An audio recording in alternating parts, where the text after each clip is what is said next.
Welcome back to another video. My name is Aaron and I help people expand their consciousness.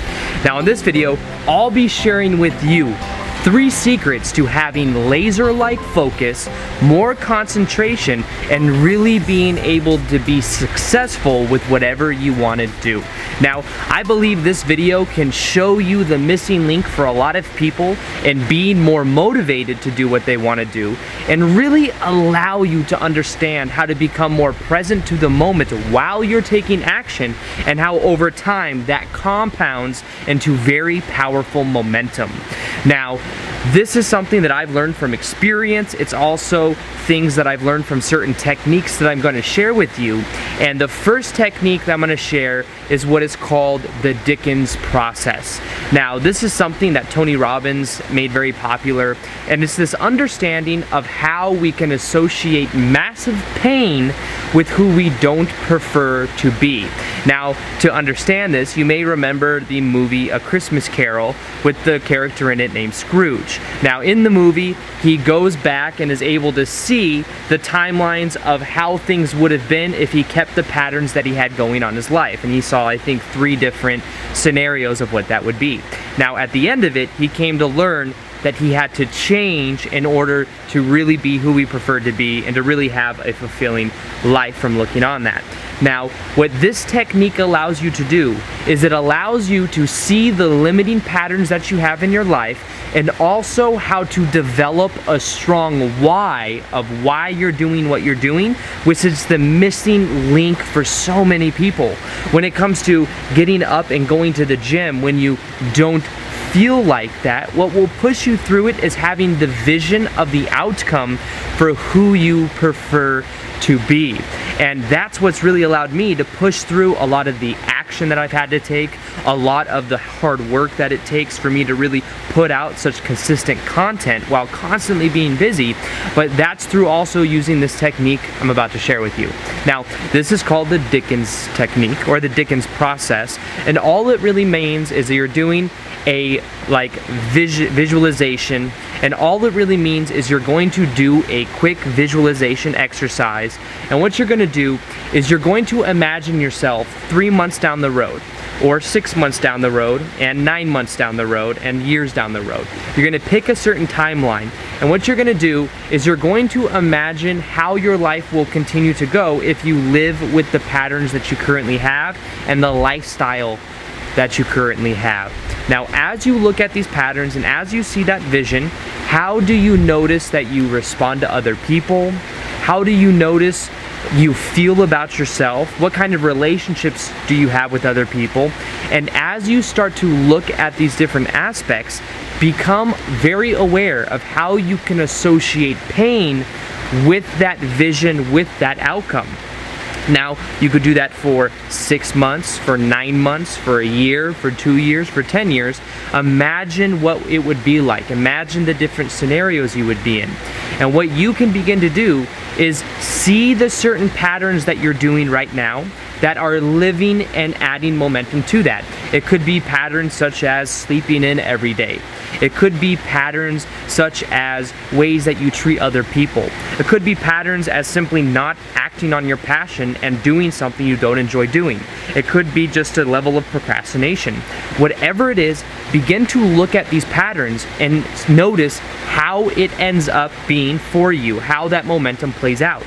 Now, the key is that as you look at these different patterns and as you see that image for who you may become, you can then allow yourself to associate massive pain with that version of yourself and with those patterns just by simply looking at it.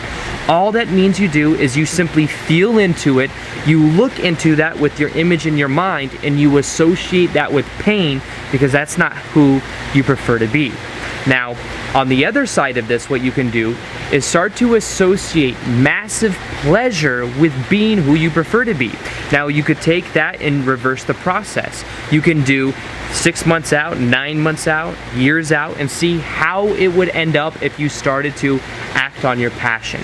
So you started to work out every day. How does that momentum change? How does that feel to you? And start to associate massive pleasure with that outcome. Now what you begin to do is you begin to rewire yourself, and as you come out of that exercise, you simply decide that who you prefer to be is the version of yourself that you're associating massive pleasure with.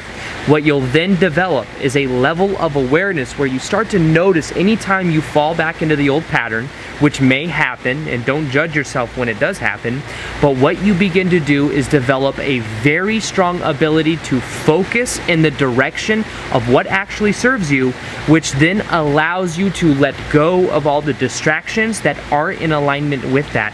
For me to develop that focus, that concentration, I really had to get so strong on the outcome of who I prefer to be, and anything that wasn't in alignment with it, I had to really let go of, or at least do it less and less. That includes going out as often, and maybe, I live in Vegas, so going out with friends or doing things so often that it takes me away from the momentum of where I want to go.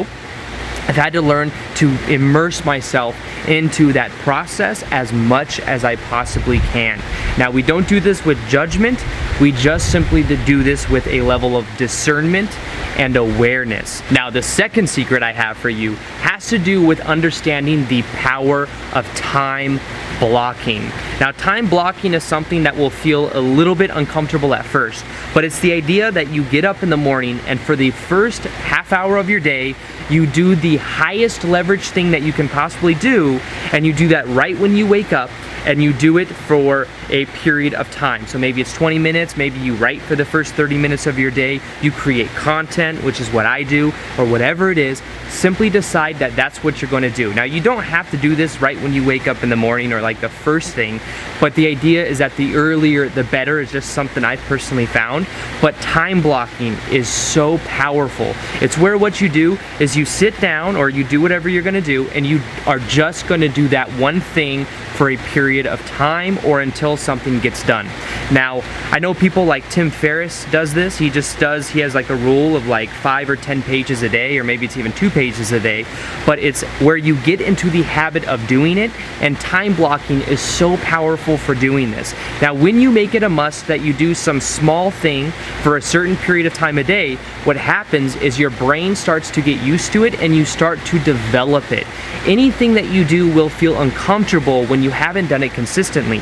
Now, the more that you time block, the more that you do something specifically, the more you train yourself in getting used to being able to do whatever that is, and it becomes easier for you as you go. So recognize the highest leverage thing you could be doing. Set aside maybe half an hour a day where you're going to do that one thing, and the idea is that as you do that, you get more and more momentum. Now, the caveat to this is something that I call taking present action. Now, the idea, and normally the misnomer, is that when you take action, it's like bringing you out of the moment, or it's not as like spiritual or meditative as it is when you are just sitting there doing nothing. But the idea is to do whatever you are doing, engage in it 100%, and don't focus on anything else. Now, what this means is that if you're going to do the dishes, simply do the dishes. Don't do the dishes and try to do something else at the same time, or try to figure out something in your head. The idea is that begins to train you to be present to the moment, so that whatever you do, you give it 110%. Now, that time blocking, you are only doing one thing, and that is training you to become more present to the moment while you take action, which helps make it much more of an allowing process rather than adding resistance. Because if we have too many things we're focused on, we split our energy and we actually aren't effective. Now, the third secret I have for you has to do with something I've talked a lot about, but it is simply so powerful. It's understanding the power of our self-image and the way that we view ourselves.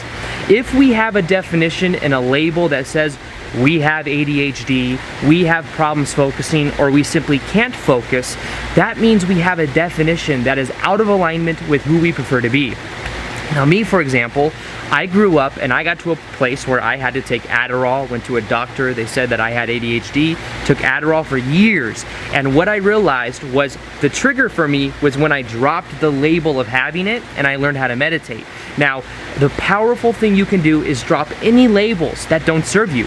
If you have a label that says you are a procrastinator, you can learn to let that go and to not identify with it. And the idea is that if you find yourself procrastinating, what you can learn to do is to let go of the self-image of thinking that that's who you are.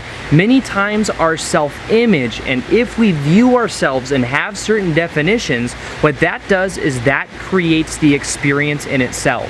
When if all we would do is drop those definitions from our vocabulary and start to view ourselves in the best way we possibly can, that's when we're really able to make the changes. Because what we could end up doing is just working really hard, but finding ourselves always falling back to the level of where we were before because of the self-image that we are.